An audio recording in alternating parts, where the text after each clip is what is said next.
Povedzte, neznie dobre, že kvôli Ficovi v jeho rodisku príde o prácu viac ako 400 ľudí?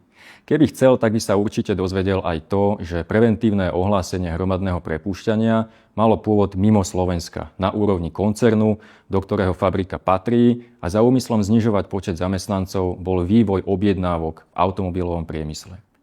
Na úrade práce v Topolčanoch nám potvrdili, že na základe hromadného prepúšťania odišlo len 40 ľudí a že už na jeseň minulého roku firma opätovne žiadala úrad práce v Topolčanoch o spoluprácu pri nábore nových zamestnancov.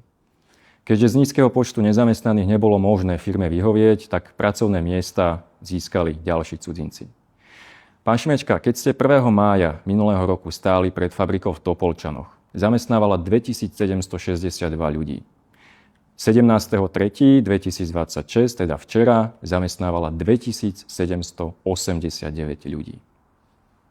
Prestaňte klamať, škodiť a šíriť zlú náladu. Chápem, že nič iné neviete, ale to vás nemôže ospravedlniť.